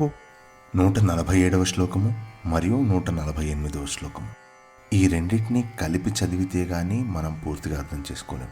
అందుకని 148వ శ్లోకం తర్వాత ఈ 2 శ్లోకాలని కలిపి అర్థం చేసుకుందాం. 148వ శ్లోకం. వికృతం చ విరూపం చ సర్వస్య చ భయావహం ప్లవమానం హనుమంతమావృత్యేదమువాచ. ఎంతో గౌరవంతో దేవతలు సురసాదేవిని ఈ రీతిగా అడగంగానే సురసాదేవి వికారముగాను సర్వభయంకరంగానూ ఉండే రాక్షస రూపాన్ని ధరించినదై సముద్ర మధ్యంలో ఎగురుతూ వెళ్ళిపోతున్న హనుమంతుణ్ణి మార్గమధ్యంలో అడ్డగించి సురసాదేవి ఇలా పలికింది. 149వ శ్లోకం. మమ భక్ష ప్రధిష్టస్త్వమీశ్వరైర్వానరర్షభ అహం త్వాం భక్ష ఇష్యామి ప్రవిశేదం మమాననం. ఓ వానర శ్రేష్ఠుడా, నీవు నాకు దేవతల చేత ఆహారముగా పంపబడి ఉన్నావు. కాబట్టి నేను ఇప్పుడే నిన్ను భక్షించెదను. ఇదిగో వెంటనే నా నోటిలో ప్రవేశించుము. 150వ శ్లోకం. వర ఏష పురా దత్తో మమ ధాత్రేతి సత్వరా వ్యాదాయ విపులం వక్త్రం స్థితా సా మారుతే పురః. పూర్వము బ్రహ్మదేవుడు నాకీ వరమిచ్చాడు అని పలికి ఆమె అతి వేగముగా తన నోటిని తెరుచుకొని హనుమంతుడు ఎదుటకు వెళ్ళి అడ్డంగా నిలబడింది. 151వ శ్లోకం.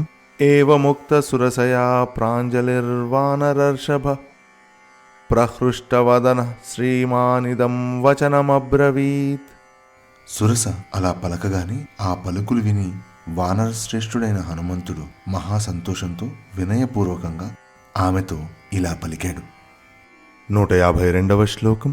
రామో దాసరథిర్నామో ప్రవిష్టో దండకావనం లక్ష్మణేన సహ భ్రాత్రా వైదేహ్యా చాపి భార్యయా.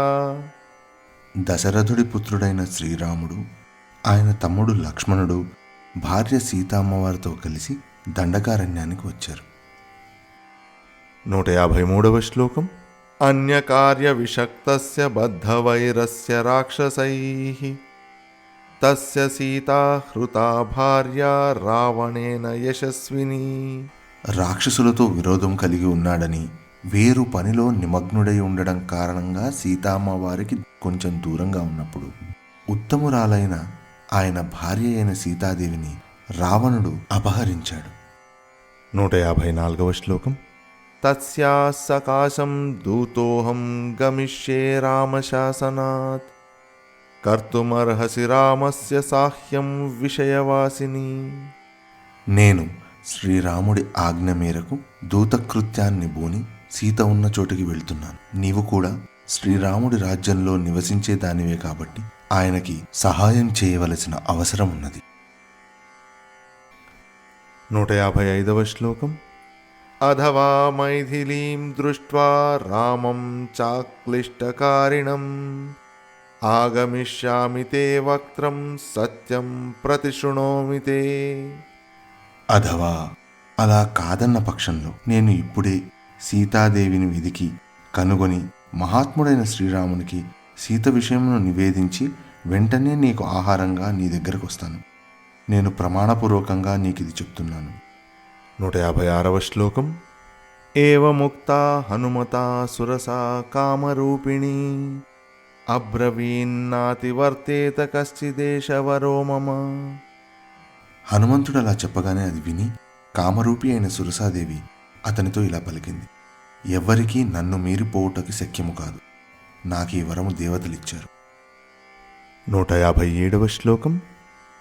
తం ప్రయాంతం సముద్వీక్ష్య సురసా వాక్యమబ్రవీత్ బలం జిజ్ఞాసమానాసా నాగమాతా హనుమతః. తనకు జవాబు చెప్తూ ముందుకు వెళ్ళిపోతున్న హనుమంతుణ్ణి చూసి నాగమాత అయిన ఆ సురసాదేవి అతని శక్తి ఎంతటిదో తెలుసుకోవాలని ఆయనతో ఇలా పలికింది. 158వ శ్లోకం.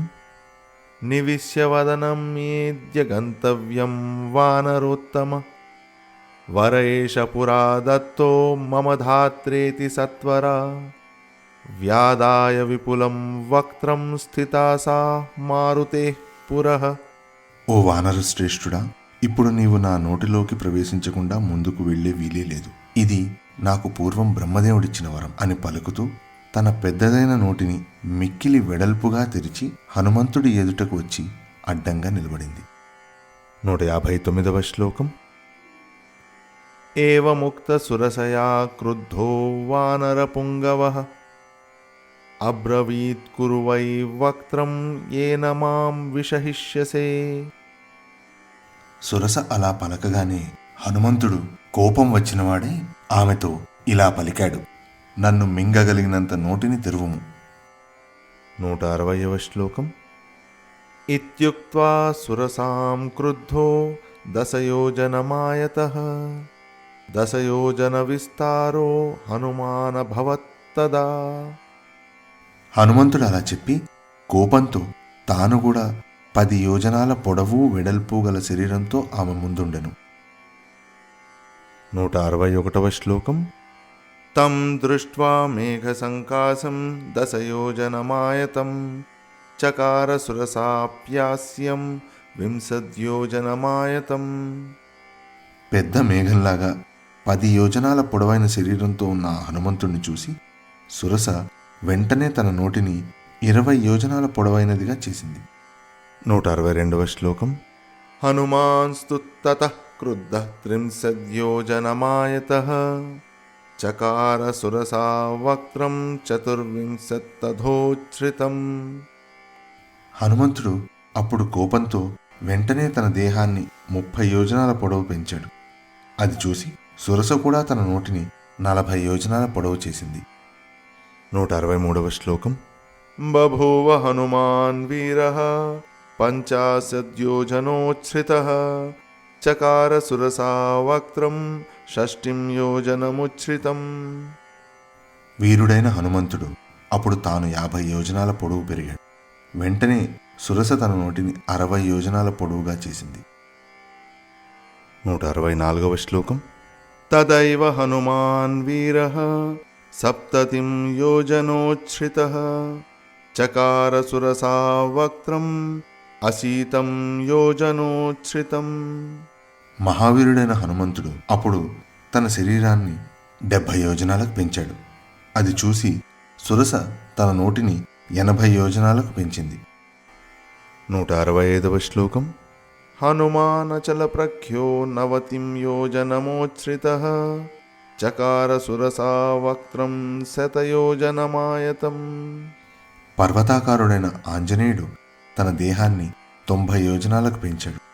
వెంటనే సురస తన నోటిని 100 యోజనాల విశాలంగా చేసింది. 166వ శ్లోకం. తద్దృష్ట్వా వ్యాదితం త్వాస్యం వాయుపుత్ర సుబుద్ధిమాన్ దీర్ఘజిహ్వం సురసయా సుఘోరం నరకోపమం. 166వ శ్లోకము 167వ శ్లోకము ఈ రెండింటినీ కలిపి చదివితే కానీ మనం పూర్తిగా అర్థం చేసుకోలేం.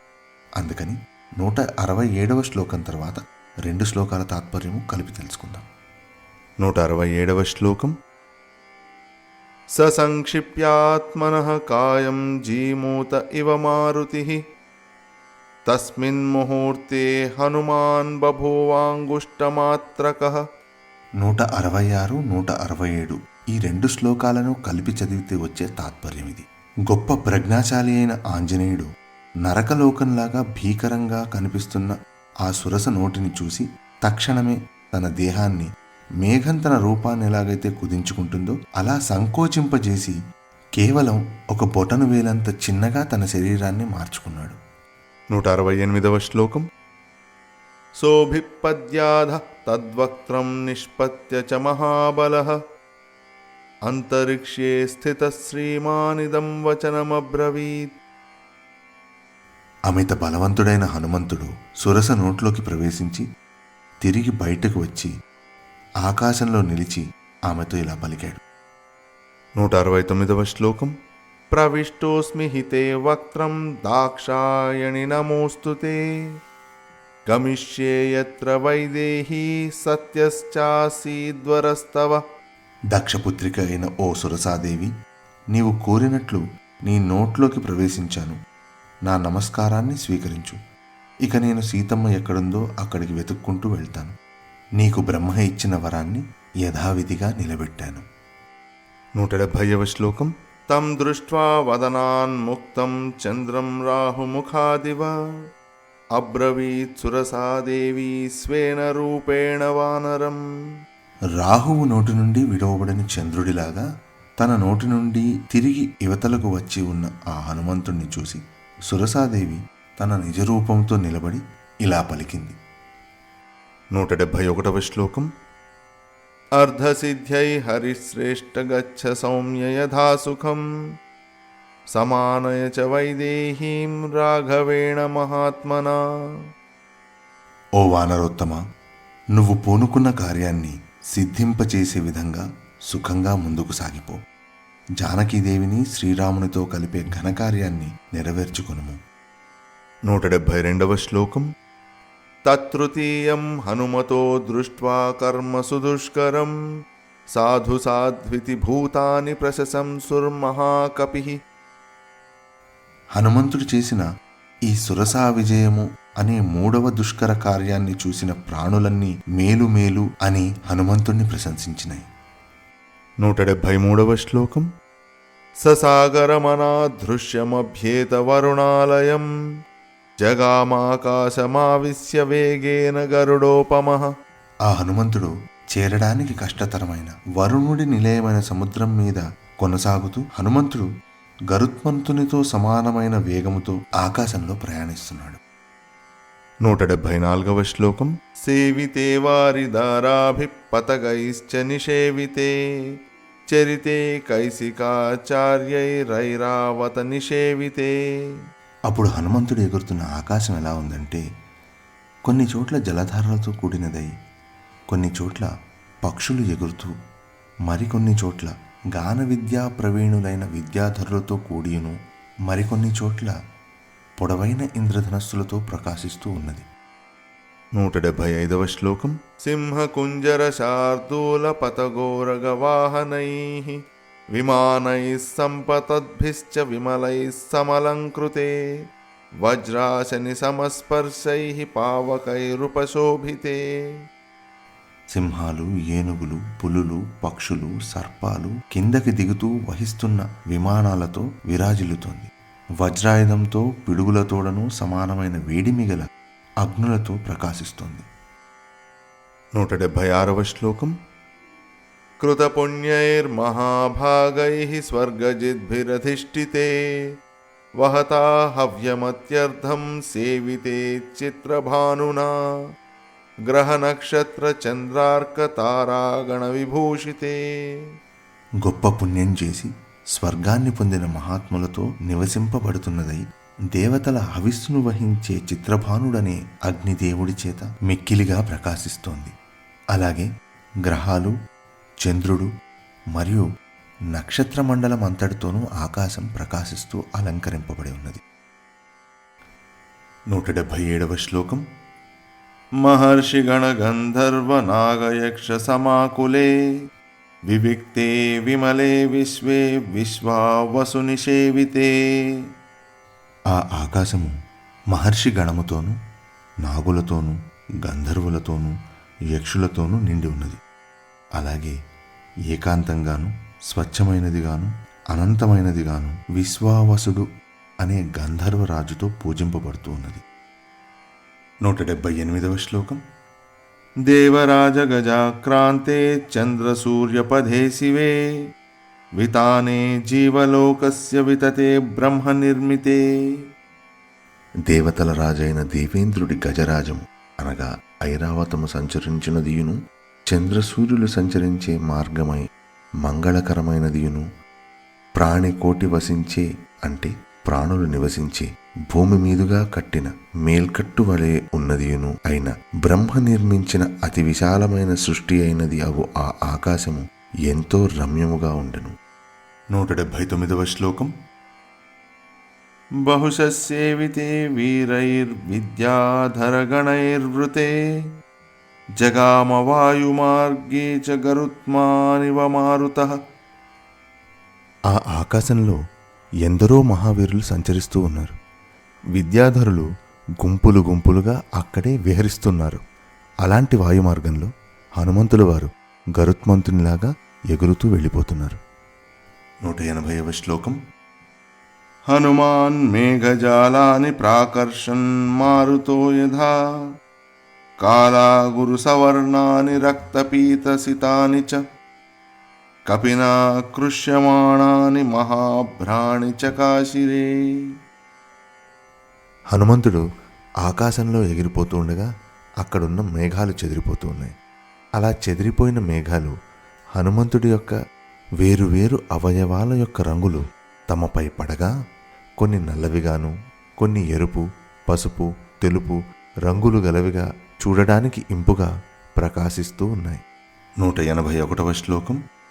ప్రవిశన్న భ్రజాలాని నిష్పతంశ్చ పునః పునః ప్రావృషీందురివాభాతి నిష్పతన్ ప్రవిశంస్తదా.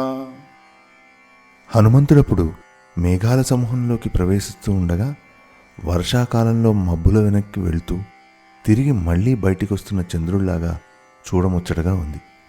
182వ శ్లోకం.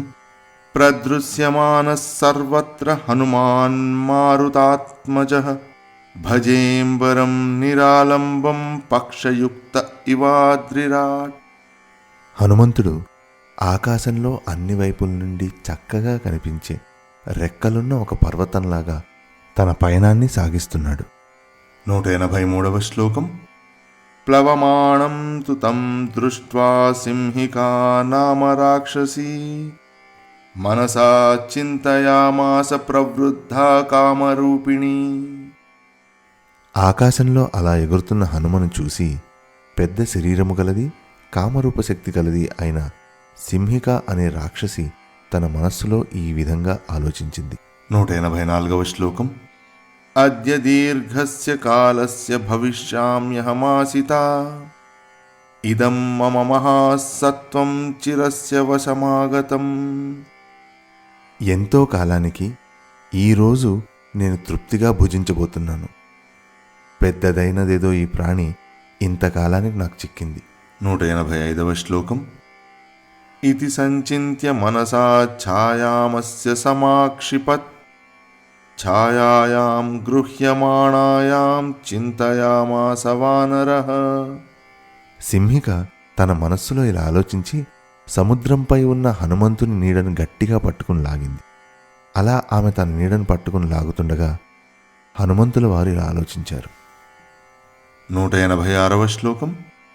సమాక్షిప్తోస్మి సహసా పంగూకృత పరాక్రమః ప్రతిలోమేన వాతేన మహానౌరివ సాగరే.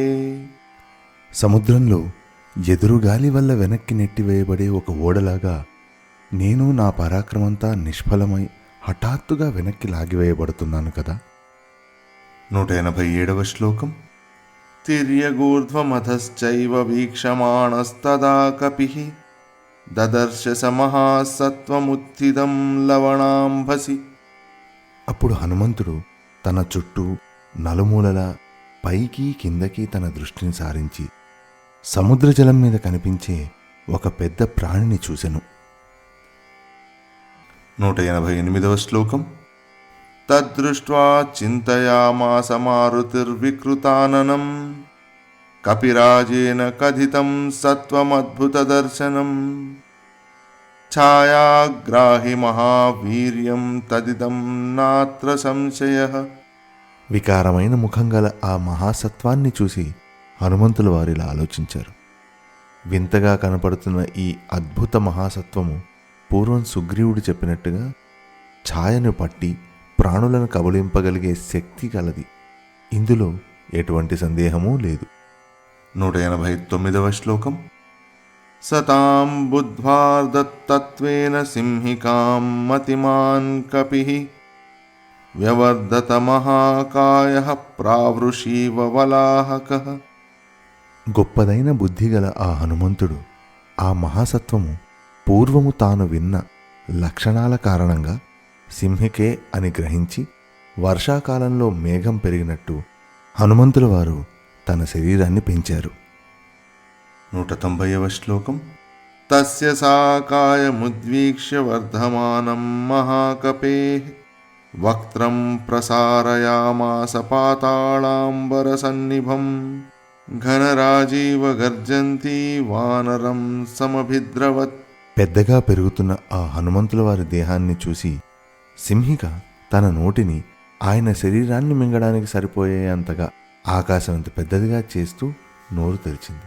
అంతేకాకుండా పెద్ద మేఘాల గుంపులు భీకరంగా ఉరిమినట్టు హనుమ మీదికి వచ్చింది. 191వ శ్లోకం. సదదర్శ తతస్తస్యా వివృతం సుమహన్ముఖం కాయమాత్రం చ మేధావీ మర్మాణి చ మహాకపిః.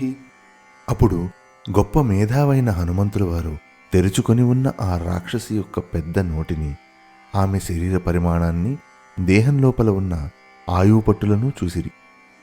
192వ శ్లోకం. సతస్యా వివృతే వక్త్రే వజ్ర సంహనన కపిః సంక్షిప్య ముహురాత్మానం నిపపాత మహాకపి.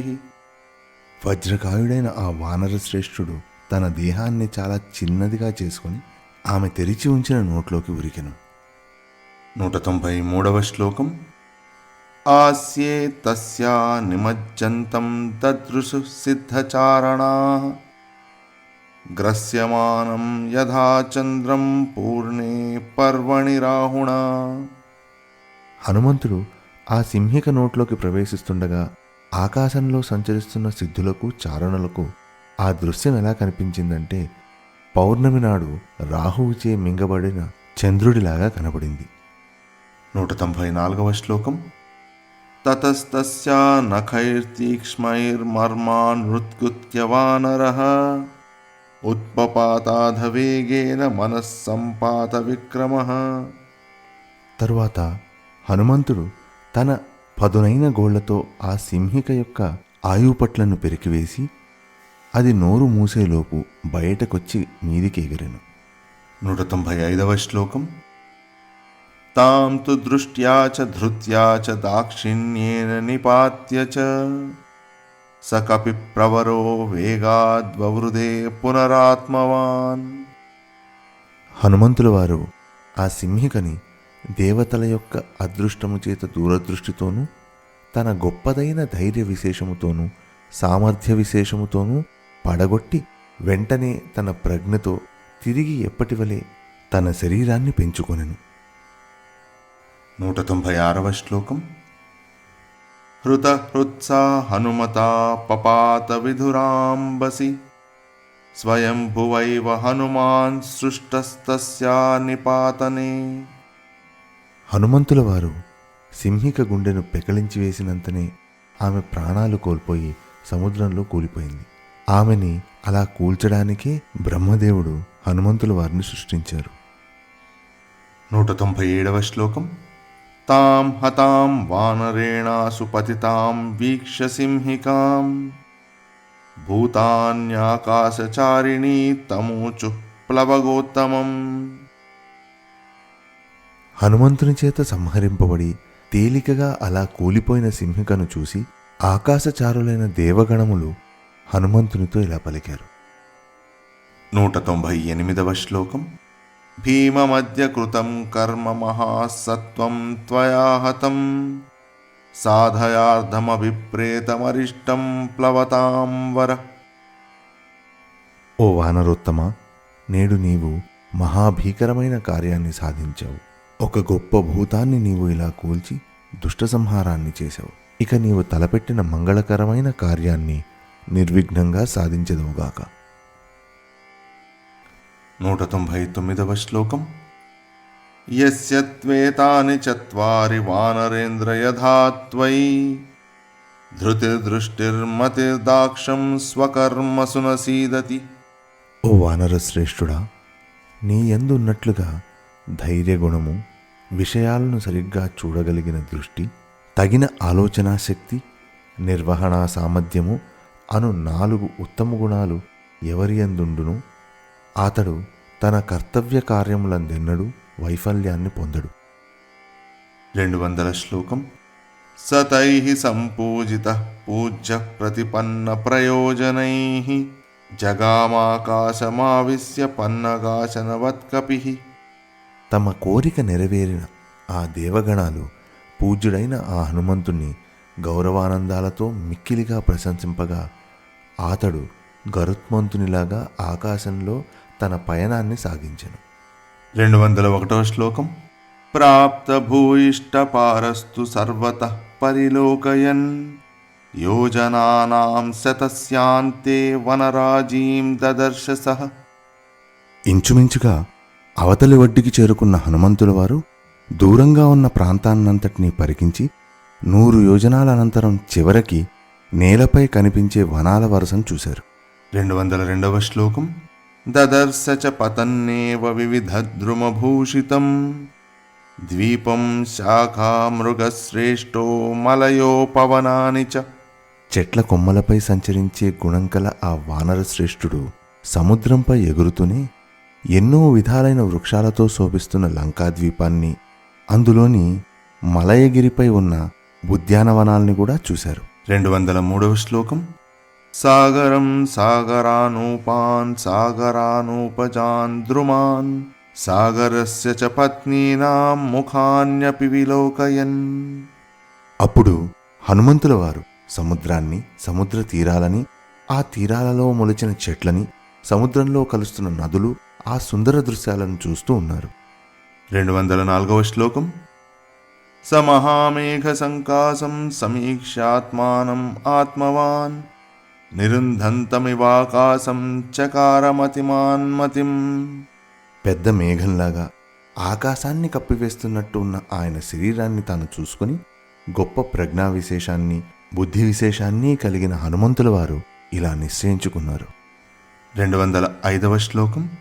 కాయవృద్ధిం ప్రవేగం చ మమ దృష్ట్వైవ రాక్షసాః మయి కౌతూహలం కుర్యురితి మేనే మహామతిః. పెద్దదైన నా శరీరము, నా వేగము చూసి లంకలో ఉన్న రాక్షసులకు నేనెవరో తెలుసుకోవాలి అనే కుతూహలం కలిగే అవకాశం ఉంది అని తన బుద్ధి విశేషంతో ఆంజనేయ స్వామి ముందుగానే గ్రహించారు. 206వ శ్లోకం. తత శరీరం సంక్షిప్య తన్మహీధర సన్నిభం పునః ప్రకృతిమాపేదే వీతమోహ ఇవాత్మవాన్. వెంటనే ఆంజనేయస్వామి పెద్ద పర్వతంతో సమానంగా ఉన్న తన శరీరాన్ని సంకోచింపజేసి ఆత్మజ్ఞుడైన పురుషుడు మాయని తొలగించుకుని స్వస్వరూపాన్ని పొందినట్లు తిరిగి తన నిజస్వరూపాన్ని దాల్చెను. 207వ శ్లోకం. తద్రూపమతి సంక్షిప్య హనుమాన్ ప్రకృతౌ స్థితః త్రీన్ క్రమానివ విక్రమ్య బలివీర్య హరో హరిః. పూర్వం బలిచక్రవర్తి యొక్క ప్రతాపాన్ని హరించడానికి విష్ణుమూర్తి 3 లోకాలను 3 అడుగులతో కొలిచిన తర్వాత తన విశ్వరూపాన్ని ఉపసంహరించినట్లుగా హనుమంతుల వారు కూడా సాగర లంఘనార్థం పెంచిన తన పర్వతమంత శరీరాన్ని సంకోచింపజేసి తన నిజరూపాన్ని దాల్చారు. 208వ శ్లోకం. సచారు నానా విధరూపధారీ పరం సమాసాద్య సముద్రతీరం పరైరశక్యం ప్రతిపన్న రూప సమీక్షితాత్మా సమవేక్షితార్థః. 208వ శ్లోకము, 209వ శ్లోకము ఈ రెండింటినీ కలిపి చదివితే కానీ మనకి పూర్తిగా అర్థం కాదు. అందుకని 209వ శ్లోకం తర్వాత 2 శ్లోకాల అర్థము కలిపి తెలుసుకుందాం. 209వ శ్లోకం. తతస్సలంబస్య గిరే సమృద్ధే విచిత్రకూటే నిపపాతకూటే సకేతకోద్దాళక నారికేళ మహాభ్రకూట ప్రతిమో మహాత్మా. సుందరంగాను, ఎన్నో వర్ణాలుగాను, ఎన్నో విధాలుగాను, ఆకారాలుగాను, ఎన్నో రూపాలను ధరించగలిగిన ఆ హనుమంతుల వారు మహాపర్వతంలాగా ఉన్న తన ప్రస్తుతాకారాన్ని చూసుకుని ఇక ముందు చేయాల్సిన కార్యాన్ని గుర్తు చేసుకుని ఆ కార్యానికి సరిపోయే విధంగా తన రూపాన్ని ధరించాలని, ఇతరులెవ్వరూ చేరజాలని ఆ మహాసముద్రం అవతల ఒడ్డున చేరి మొగలి, విరిగి, కొబ్బరి చెట్లతో నిండి ఉన్న ఫలపుష్పాదులతో శోభిస్తున్న లంబగిరి శిఖరం మీద హనుమంతుల వారు దిగారు. 210వ శ్లోకం. తతస్తు సంప్రాప్య సముద్రతీరం సమీక్ష్య లంకాం గిరివర్యమూర్ధ్ని కపిస్తు తస్మిన్ నిపపాత పర్వతే విధూయ రూపం వ్యధయన్ మృగద్విజాన్. సముద్ర తీరానికి అవతలి ఒడ్డును చేరిన తరువాత హనుమంతుల వారు ఉన్నతమైన పర్వతంపై విరాజిల్లుతున్న లంకా నగరాన్ని చూసి మృగాలకి, పక్షులకి భయాన్ని కల్పించే తన వెనుకటి భీకర రూపాన్ని ఉపసంహరించుకుని లంబపర్వతంపై దిగారు. 211వ శ్లోకం. ససాగరదానవ పన్నగాయుతం బలేన విక్రమ్య మహోర్మిమాలినం నిపత్య తీరే చ మహోదదేస్తదా దదర్శ లంకామరావతీమివ. ఇత్యార్షే శ్రీమద్వాల్మీకి రామాయణే ఆదికావ్యే సుందరకాండే సాగరలంఘనం నామ ప్రథమః సర్గః. అంతటా హనుమంతుడు రాక్షసులతోనూ పెద్ద కెరటాలతోనూ భయంకరంగా ఉన్న మహాసముద్రాన్ని అద్భుతమైన తన పరాక్రమ విశేషంతో లంఘించి మహాదధి తీరంపై దిగి దేవేంద్రుని రాజధాని అయిన అమరావతిలాగా విరాజిల్లుతున్న లంకా నగరాన్ని దర్శించారు. ఇది శ్రీమత్ సుందరకాండమున సాగరలంఘనము అను మొదటి సర్గము. హరి ఓం తత్సత్.